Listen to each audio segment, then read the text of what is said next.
اهلا وسهلا بيكم ابنائنا وبناتنا طلاب الصف الثاني وحلقه جديده من برنامجكم المحبوب مدرسه اونلاين. النهارده ان شاء الله باذن الله هنستكمل خصائص الصوت. وقفنا الحلقه اللي فاتت على شده الصوت، قلنا تعريفها وقلنا عامل واحد من العوامل، فهنقول تاني بسرعه نعرف شده الصوت ونكمل بقيه العوامل. طب ايه هي شده الصوت؟ تعريفها قلنا هي خاصيه يعني صفه بتميز بها الاذن، بتقدر الاذن تفرق بيها بين ايه الاصوات من حيث مين؟ من حيث القوه والضعف. انا بقول شده يبقى القوه والايه والضعف. كنت الحلقه اللي فاتت قلنا درجه الصوت، الفرق بين الدرجه والشده في التعريف اخر كلمتين. لو قلت درجه الصوت يبقى اقول من حيث الايه؟ كونها حاده او غليظه، يعني الحده او الغلظ. طب شده الصوت من حيث كونها ايه؟ نقول له قويه او ضعيفه. شده الصوت بيتاثر فيها بخمس عوامل.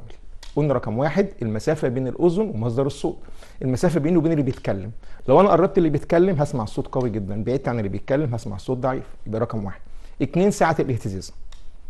تلاته اتجاه الرياح. اربعه ملامسه مصدر الصوت لجسم رنان. خمسه اللي اسمها مساحه السطح. خمسه اللي هي كثافه الوسط.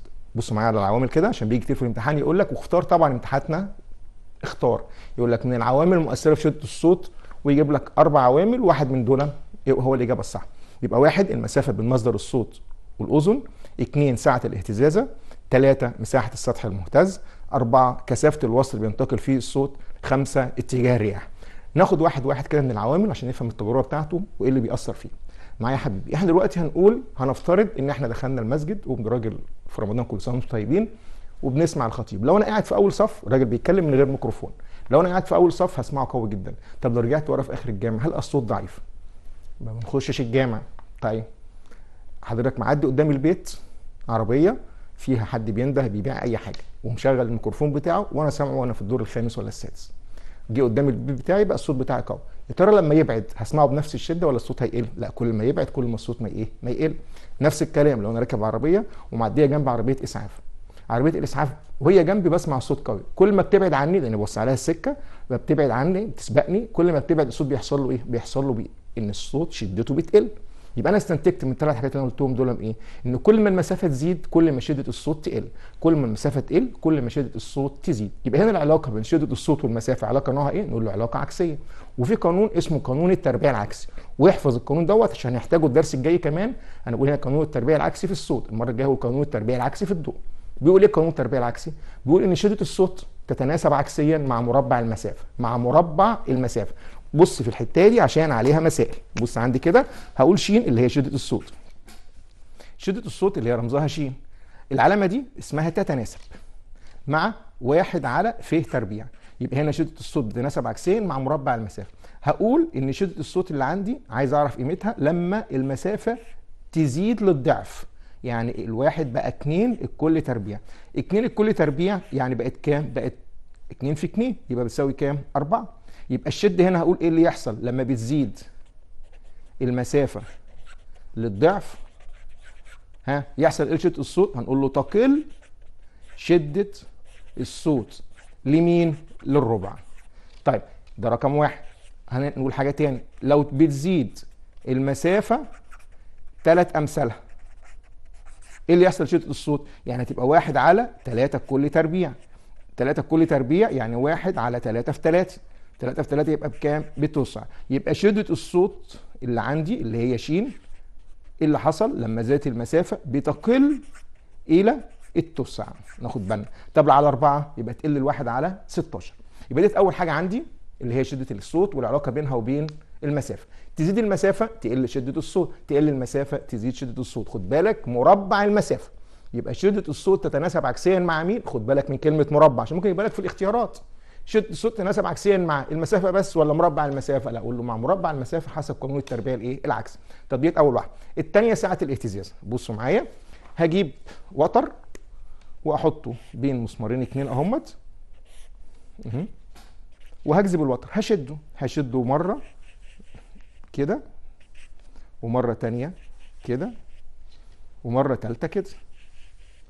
يعني ده النقطه بتاعتي اللي هي نقطه السكون الف، شديته مره للنقطه ب وهسمع شده الصوت، مره تاني شديته للنقطه ج وهسمع الصوت، ومره ثالثه شديته للنقطه د وهسمع الصوت. ايه اللي هيحصل؟ هلقى في اول مره الشده بتختلف عن تاني مره عن تالت مره. دي احنا قلنا اسمها ايه؟ قلنا اسمها سعه الاهتزازه. سعه الاهتزازه ا ب، يا ترى قد سعه الاهتزازه ا ج قد سعه الاهتزازه ا د؟ لا، ا د اكبر منهم، فبالتالي شده الصوت بتزيد. ممكن نعمل التجربه بالعكس. يعني ايه بالعكس؟ هبدا اشد الوتر لحد النقطه د من البدايه خالص. بص عندي كده اهوت، ده كده القلم بتاعي ده الوتر، بدل ما شدته مره الالف ومره الب ومره الج، انا هجذبه مره واحده لحد النقطه د واسيبه. اول ما هبقى اسيبه عند نقطه د هيحصل قرشه الصوت، بسمع صوت قوي، وبعد كده الشده عماله تقل تقل تقل تقل لحد لما الصوت ما بقاش فيه صوت خالص. طب ليه؟ لان كل مره المسافه اللي هي ساعه الاهتزاز اللي انا جذبت منها الوتر من اول هنا لحد هنا بيحصل لها ايه؟ كل ما الوتر بيهتز كل ما الساعه عماله تقل تقل. شايفين صبعي بيقل بيقل بيقل بيقل بيقل لحد لما الوتر بتاعي يثبت في مكانه. ثبت في مكانه يعني ما بقاش فيه صوت. يبقى معنى كده بستنتج من ايه؟ ان شده الصوت بتزيد مع زياده ساعات الاهتزاز. ودوت علاقه طرديه ولا عكسيه؟ الاثنين بيزيدوا سوا، يبقى علاقه ايه؟ نقول له علاقه طرديه. يبقى شده الصوت هنا تتناسب طرديا برضو مع مربع سعه الاهتزاز. يبقى خد بالك من كلمه مربع مرتين، مع مربع المسافه بس كانت العلاقه عكسيه، مع مربع سعه الاهتزاز بس العلاقه ايه؟ طرديه. يبقى رقم 2 سعه الاهتزاز. الثالثه مساحه السطح المهتز. هنجيب التليفون بتاعي وهشغله واحطه قدامي على الديسك، ومره ثانيه امسكه في ايدي واقارن بين الصوت في الحالتين.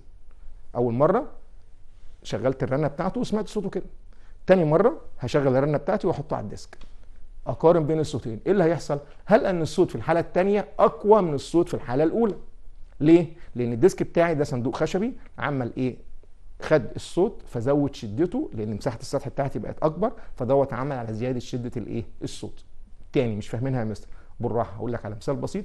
التجربه عندنا بدل ما انا بقول لك دلوقتي التليفون في المعمل بجيب شوكه رنانه، شوكه، واقوم خابط الشوكه كده واقول لك اسمع الصوت، مش هتسمع حاجه. اخبط الشوكه مره ثانيه واحطها على صندوق الخشب الرنان، ايه اللي هيحصل؟ هل الصوت بقى قوي؟ ايه السبب في الاثنين؟ ما هو نفس الخبط وانا اللي خابط نفس المره، اول مره وثاني مره انا اللي خبطتها. طب في الاولانيه الصوت كان ضعيف، في الثانيه بقى الصوت قوي. ليه؟ لان قلنا الصندوق الخشب اللي عندنا دوت عمل عمليه اسمها عمليه تقويه الصوت، لانه زود مساحه السطح المهتز. مش متخيلها؟ هدي لك مثال تفهمه انت دلوقتي. عارفين الطبله اللي احنا بنخبط عليها في المدرسه اثناء الطابور؟ هقول لك هات الغشاء الجلدي كده نشيله من قلب الطبل اللي هو صندوق الخشب اللي عليه، واقول لكم امسكوه انتوا 4 اولاد كده واحاول اخبط عليه. هخبط وشدينه على الاخر وهخبط وهسمع الصوت. مره ثانيه هخبط وهو بس محطوط على صندوق الخشب وهسمع الصوت. انهي صوت هيبقى اقوى؟ ايوه لما كان الغشاء محطوط على صندوق الخشب. يبقى صندوق الخشب دوت عمل ايه؟ عمل عمليه اسمها عمليه تقويه الصوت. طب ما فيش حاجه ثانيه؟ كل الالات الموسيقيه ماشي، الوتر نقول لك الالات الوتريه زي العود والجيتار والكمانجه، الوتر بتاعنا مشدود على صندوق خشب. طب ليه مشدود على صندوق خشب؟ ليه مش الاوتار مشدوده كده وخلاص وهم يخبطوا عليها ويحذفوا عليها وخلاص؟ لان صندوق الخشب نفس فكره صندوق الرنان، بيعمل ايه؟ بيعمل على تقويه الصوت. طب بيقوي الصوت ازاي؟ لانه بيزود مساحه السطح الايه؟ المهتز. بصوا معايا التجربه بتاعت الشوكه الرنانه والصندوق الخشب دي كده شكل الشوكه الرنانه بتاعتنا. هخبطها اول مره وهسمع صوت. هل الفرع بتاع الشوكه بيتهز كده؟ انا بحسه بايديا مش بشوفه بعينيا، وبسمع صوت بس ضعيف. هاخد نفس الشوكه الرنانه واحطها على الصندوق الخشبي بتاعي، وده صندوق مقفول من ال3 جهات ما عدا جهه واحده اللي مفتوحه. خبطت الشوكه وحطيتها على صندوق الخشب، لقيت الصوت بتاعي برضو الشوكه بتهتز، والصندوق بتاعي عمل ايه في الصوت؟ عمل عمليه اسمها عمليه تقويه الايه؟ الصوت. يبقى ده اسمه ايه؟ تقول لي صندوق، خد بالك من الاسم، رنان. عمل ايه صندوق الرنان دوت؟ وظيفته ايه؟ تقول لي تقويه الصوت. ماشي. يبقى تاني خاصيه احنا قلناها دلوقتي، قلنا 1 المسافه بين مصدر الصوت والاذن، 2 سعه الاهتزازه، 3 مساحه السطح المهتز، 4 كثافه الوسط. ايه كثافه الوسط دي؟ بصوا معايا. كثافه الوسط اللي بيمشي فيه الصوت. احنا قلنا ان الصوت بينتقل في ال3 اوساط، الهواء وديت اقل سرعه للصوت في الهواء، وبعد كده السوائل اكبر منها شويه، وبعد كده المواد الصلبه اكبر واكبر. يبقى اكبر سرعه للصوت فين؟ في المواد الصلبه. اقل سرعه في الهواء او الغازات. هجيب حاجه اسمها مخلخله هواء، واجيب ناقوس زجاجي برطمان كده من الازاز، واجيب تليفون او منبه جرس، واحط الناقوس الزجاجي واحط جواه الجرس الكهربي وعلى مخلخله الهواء. متخيلين؟ وبعد كده هشغل الصوت، هسمع الصوت، هبدا بمخلخله الهواء اخرج الهواء اللي موجود جوه الناقوس الزجاجي. الفكره بتاعت مخلخله الهواء زي الشفاط اللي موجود في المطبخ، الشفاط اللي في المطبخ وظيفته ايه؟ ياخد الروائح بتاعه الاكل يخرجها بره عشان الناس اللي في الريسبشن او في الصاله ما يشموش ريحه الايه؟ الابخره او روائح الاكل. نفس الكلام مخرخله الهواء اللي عندي بتعمل ايه؟ بتاخد الهواء اللي جوه الناقوس الزجاجي، فيبقى جوه الناقوس الزجاجي في فراغ، فمش هسمع الصوت لان الصوت لا ينتقل في الفراغ. كده سمعت الصوت في حاله وجود الهواء. هدخل بدل الهواء غاز ثاني اكسيد الكربون وهشغل الجرس مره ثانيه. ايه اللي هيحصل؟ هسمع صوت، بس الصوت اقوى من حاله الهواء. طب ليه يا مستر الصوت اقوى؟ مش ده غاز وده غاز؟ بس كثافه ثاني اكسيد الكربون اكبر من كثافه الهواء. استنتج من كده ايه؟ ان كلما زادت الكثافه كلما زادت شده الصوت، تقل الكثافه تقل شده الصوت. تاني يبقى عندي رابع عامل اللي هو اسمه كثافه الوسط، تزيد الكثافه تزيد الشده، تقل الكثافه تقل الشده. اخر حاجه اتجاه الرياح. لو انا عندي قطر بيتحرك والهواء جاي كده في وشه والراجل بيدوس بيضرب السرينه بتاعته الزماره بتاعته، هل الصوت بقى ضعيف؟ لكن لو الصوت ماشي مع اتجاه القطر هيبقى الصوت بتاعه قوي. يبقى معنى كده ايه؟ اذا كان الصوت في نفس اتجاه الرياح بتزيد شدته، عكس اتجاه الرياح بتقل شدته. كمان مره، الصوت في اتجاه الرياح، الراجل سواق القطر ضغط على السرينه بتاعت القطر الزماره بتاعته وكان الهواء جاي في وش القطر، يعني الرياح عكس اتجاه القطر، هل الصوت بتاعي ضعيف؟ لكن لو الصوت ماشي مع اتجاه القطر، الراجل ضغط على الزماره وفي نفس اتجاه الرياح القطر ماشي، ايه اللي هيحصل؟ هل الصوت بقى قوي؟ استنتج من كده ايه؟ ان كلما كان اتجاه الرياح في نفس اتجاه الصوت بتزيد شدته، اذا كان الصوت عكس اتجاه الرياح تقل شدته. كده احنا قلنا الخمس عوامل. بص بقى معايا على الشاشه. يبقى عندنا اول واحد المسافه بين مصدر الصوت والاذن، بتضعف شده الصوت تدريجيا بزياده المسافه بين مصدر الصوت والاذن، قانون التربيه العكسي لسه قايلينه. تتناسب شدة الصوت عند نقطة تناسبا عكسيا مع مربع البعد، خد بالك من كلمة مربع، البعد عن مصدر الايه؟ الصوت. ملحوظة، تزداد شدة الصوت 4 أمثالها لما المسافة تقل لإيه؟ للنص. طب ليه للنص؟ ما هو الاتنين تربيعها 4، مش قلنا تقل للنص عكس اللي تزيد. أنا كنت بقول المسافة بتزيد الشدة بتقل، هنا بقى قللنا المسافة للنص يبقى الشدة بتزيد إيه؟ مربع الاتنين كام؟ 4، يبقى يزيد 4 أمثالها. طب لو قللنا المسافة للتلت يبقى مربع التلاتة 9، يبقى الشدة تزيد 9 إيه؟ أمثالها، عكس اللي انا زودت المسافه قلت الشده تقل، هنا قللنا المسافه يبقى الشده بتزيد. نكمل. تضعف شده الصوت الى الربع، بتضعف للربع لما بزود المسافه الى الضعف. سعه الاهتزاز مصدر الصوت، ادي هنا جايبين مسطره وبهزها، شايفين المسافه في اول رسمه اللي هي على اليمين والمسافه في ثاني رسمه، المسافه اللي هي السعه النقط ديت بتاعت المسافه الاولانيه اكبر من الساعه الثانيه، يبقى شده الصوت في المسطره الثانيه اللي هي الاولى اكبر من شده الصوت في المسطره الثانيه. يبقى التناسب شده الصوت طرديا مع مين؟ خد بالك من كلمه مربع سعه الاهتزاز. الثالثه، علل تقل شده الصوت لوتر مهتز بمرور الزمن اللي انا لسه شارحها. ادي الوتر في النص ان وان، شديته للنقطة ألف، ابتدى وهو نازل الساعة بتقل، إيه اللي حصل؟ شدة الصوت ابتدت تقل، تقل شدة الصوت بمرور الزمن، يعني طول ما الاهتزاز شغال طول ما الشدة عمالة تقل. نقول الإجابة لأن شدة الصوت تتناسب طرديا مع مربع سعة الاهتزاز. مساحة السطح المهتز تقوى شدة الصوت بزيادة المساحة. ادي التليفون شغلته في ايديا وسمعت الصوت، ومرة تانية وحطيته على الصندوق الرنان، ايه اللي هيحصل؟ هل ان شدة الصوت في حالة الصندوق الرنان اقوى من شدة الصوت لما كان التليفون في ايديا؟ وهنا عندنا سؤال، علل تثبت اوتار العود على الصندوق الخشب. ادي العود اللي عندنا والاوتار كلها زي ما انتم شايفينها مشدوده على الصندوق الخشب، وادي شكل العود من الجنب. طب ليه حاطينه على صندوق خشب مش حاطين الاوتار كده؟ الاجابه نقول لان صندوق الخشب الاجوف يعمل على زياده مساحه السطح الايه؟ المهتز، وبالتالي زياده شده الصوت. الثالثه، كثافه الوسط، دي الناقوس الزجاجي وجواه المنبه ودوت المخلخله بتاعه الهواء اللي عامله زي المنفاخ بتاع العجله. بحرك مخلخله الهواء يعني بشد الذراع لبره كده افرغ الهواء، انا بشغل المنبه ظبطته دقيقه ورن، سمعت الصوت خرجت الهواء ودخلت مكانه مين؟ دخلت مكانه غاز ثاني اكسيد الكربون. هلاحظ ايه؟ قلنا ثاني اكسيد الكربون كثافته اكبر فبتزيد شده الصوت. تتناسب شده الصوت تناسبا طرديا مع زياده كثافه الوسط اللي بينتقل فيه الصوت. علل شده الصوت في الهواء اقل من شده الصوت في غاز ثاني اكسيد الكربون. ما دام اقل وده غاز وده غاز نقول انها كثافه الهواء اقل من ثاني اكسيد الكربون. طب يا مستر ممكن اقول ان ثاني اكسيد الكربون كثافته اكبر من كثافه الهواء؟ الاثنين صح، مفيش اي مشكله خالص. الثالث، وشده الصوت تضعف بنقص كثافه الايه؟ الوسط اللي بينتقل فيه. علل شده الصوت في الهواء اقل من شدته في غاز ثاني اكسيد الكربون. الاجابه لان كثافه الهواء اقل من كثافه غاز ثاني اكسيد الكربون، وشده الصوت تضعف بنقص الكثافه الوسط الذي ينتقل فيه. هنا جيب لي سؤالين ناقوسين اتنين، الاولاني فيه غاز الهيليوم والكثافه بتاعته 12%، وغاز الاكسجين الكثافه بتاعته 21%. السؤال بيقول لك قارن بين شدتي الصوت المنبه في الحالتين الموضحتين بالشكل مع بيان السبب. الحاله الاولى ولا الحاله الثانيه؟ طبعا الحاله الثانيه. ليه؟ لان الكثافه في الحاله الثانيه اكبر من الكثافه في الحاله الايه الاولى. يبقى شده الصوت في حاله الاكسجين اللي هي المقوس الثاني اقوى من الهيليوم، لان كثافه الاكسجين اكبر من كثافه غاز الايه غاز الهيليوم. اخر حاجه اتجاه الرياح. تقوى شدة الصوت عندما يكون اتجاه انتشار أمواجه في نفس اتجاه حركة الرياح. تضعف شدة الصوت عندما يكون اتجاهه عكس اتجاه حركة الرياح. ماذا يحدث عندما هبوب الرياح في نفس اتجاه انطلاق القطار بالنسبة لشدة صوت صفارة القطر؟ ايه اللي يحصل لو القطر ماشي في نفس اتجاه انتشار الرياح او اتجاه الرياح؟ ايه اللي هيحصل؟ بتزيد شدة الايه الصوت، لانه في نفس الاتجاه. ده سؤال ممكن يجي لي في الامتحان يقول لك مين اكبر درجه ومين اكبر شده. عندي ثلاث رسومات، الموجه الف، الموجه ب، الموجه ج. من الاشكال التي امامك قارن من حيث الشده والدرجه اللي احنا قلنا عليهم، لسه اتكلمنا في حالتين اتنين، شده الصوت ودرجه الصوت. طيب درجه الصوت بتتوقف على التردد. مين اكبر تردد؟ اللي هو اكبر عدد امواج.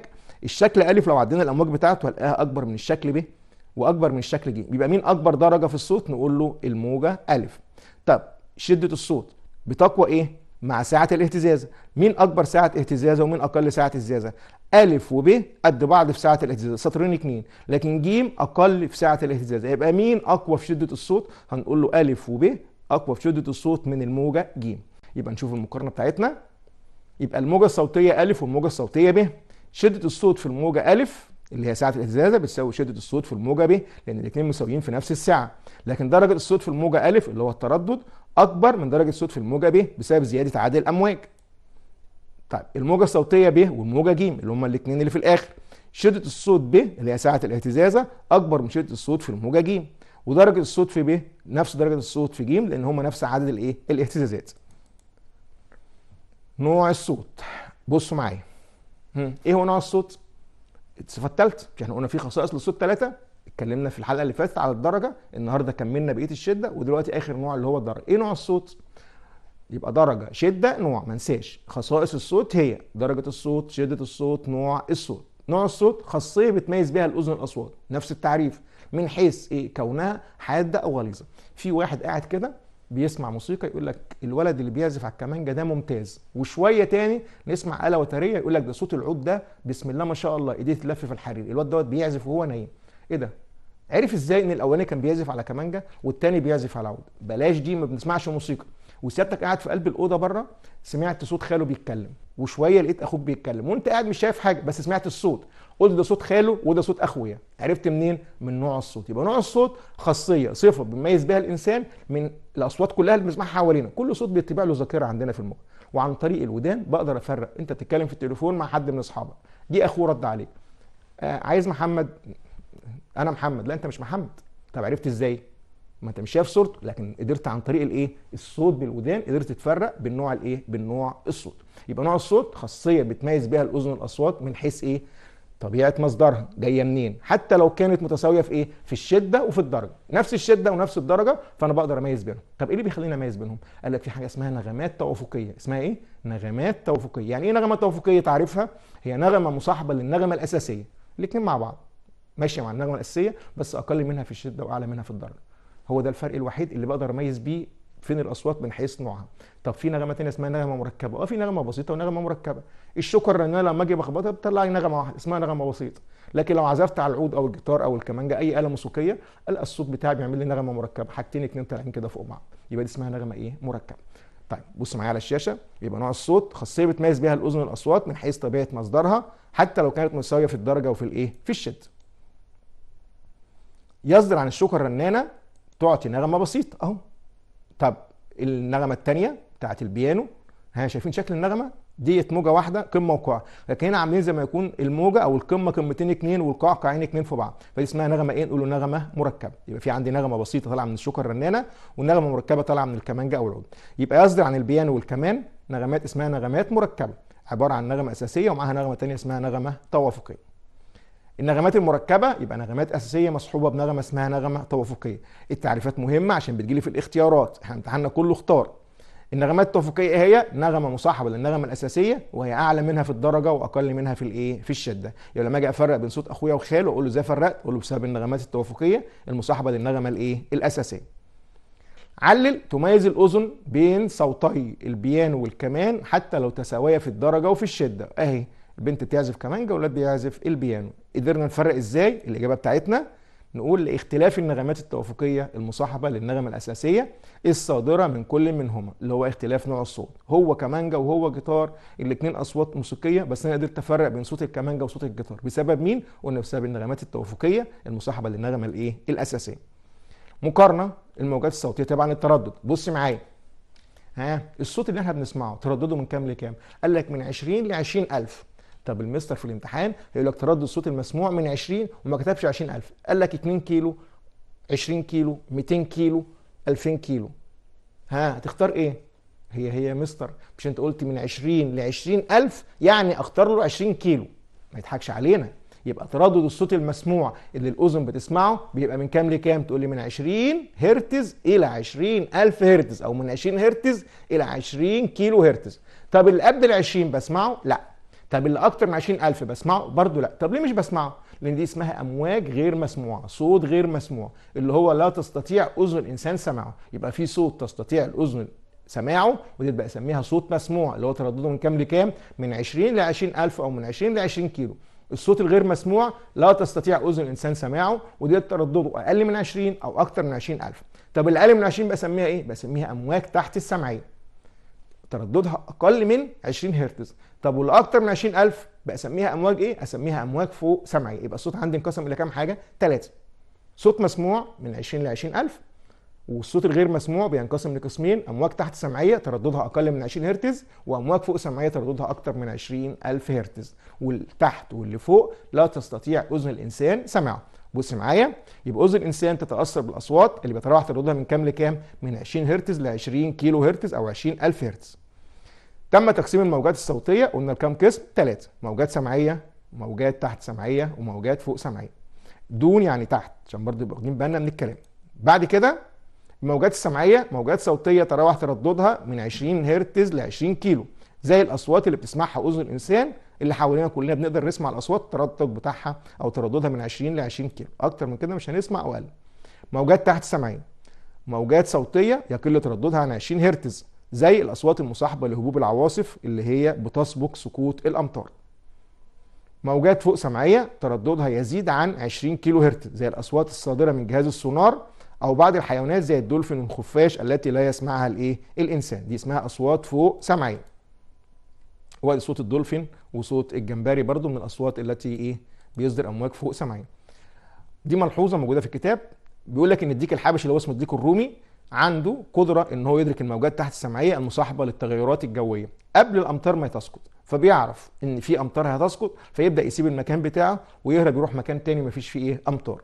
يبقى يدرك الديك الحبشي الديك الرومي الموجات دون السمعيه المصاحبه للتغيرات الجويه اللي بتسبق سقوط الامطار، لذلك فانها عندما يغادر مواضع تجمعه بشكل مفاجئ يبقى دوت مؤشر على سقوط الامطار في اليوم التالي، يعني كانه يعني شغال في هيئه الارصاد. علل تستطيع القطط والكلاب سماع كل الاصوات اللي بيصدرها الانسان. ادي صوره القطه والكلب، الاثنين بيطلعوا اصوات، هما بيسمعوا بعض وبيسمعوا اي اصوات ثانيه حوالينا وبيسمعوا اللي احنا بنقوله. ليه؟ لان تردد الاصوات اللي بتسمعه اقل من 20 هرتز واكتر من 20000 هرتز، فعشان كده عندها القدره انها تسمع اي مدى من الاصوات. نقول لان مدى الاصوات التي يصدرها الانسان يقع في نطاق مدى الاصوات اللي بتسمعها القطط والكلاب. يعني الكلاب بتسمع اقل من 20 واكتر من 20000، فبالتالي اصواتنا بالنسبه لها في نفس المدى اللي هي بتقدر تسمعه، عشان كده بتسمع الاصوات بتاعتنا. لا يستطيع الانسان سماع كل الاصوات اللي بتصدرها الدلافين. لما بنروح عرض من عروض الدولفين بنسمع صوتها. طب في اصوات تانية هي بتطلعها احنا مش بنسمعها، ليه؟ الاجابه بتاعتنا نقول لان بعض الاصوات اللي بتصدرها الدلافين لا تقع في نطاق مدى الاصوات اللي بيسمعها الانسان. يعني احنا لسه قايلين ان الدولفين من الحيوانات اللي بتصدر امواج اسمها امواج فوق امواج فوق سمعيه.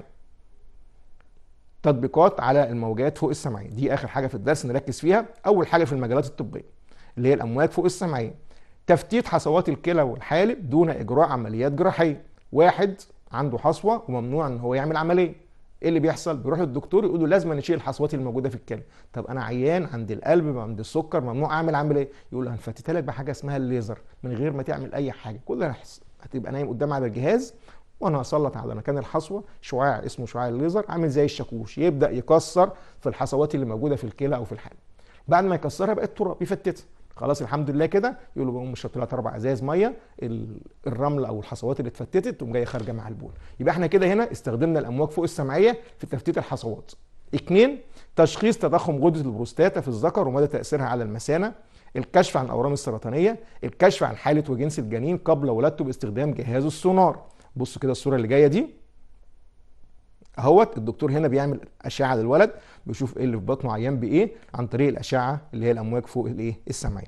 وهنا بنحدد جنس الجنين. ده جهاز السونار بيصدر موجات فوق سمعيه ترددها اكتر من 20000 هرتز، بيستخدم في تحديد جنس الجنين. وادي الصوره هنا بنشوف جنس الايه الجنين. 2 في المجالات الصناعيه.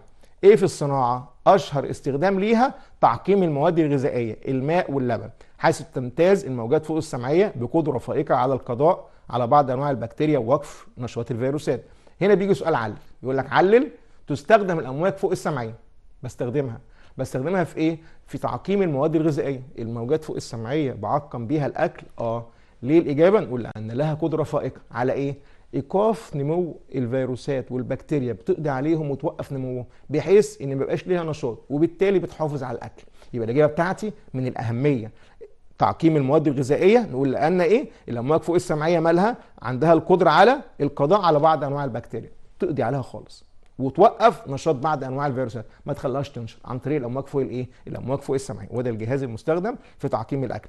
دوت بالظبط ممكن تشوفه في السوبر ماركت، لما تروح تشتري لبن ولا حاجه تلقى الراجل حاطه في السوبر ماركت حاطط اللبن في جهاز زي دوت. ده جهاز بيعمل ايه؟ بيعقم اللبن عشان ما يبص، لانه طبعا هو مش هيبيعه كله في دقيقه واحده، فبالتالي لو قعد عنده يوم ولا 2 اللبن هيحصل له ايه؟ هيفسد ويبوظ. فهو عشان يعقمه حطه في قلب الجهاز دوت اللي هو بيصدر امواج عشان يوقف نشاط البكتيريا، فبيحافظ على اللبن اللي موجود عنده.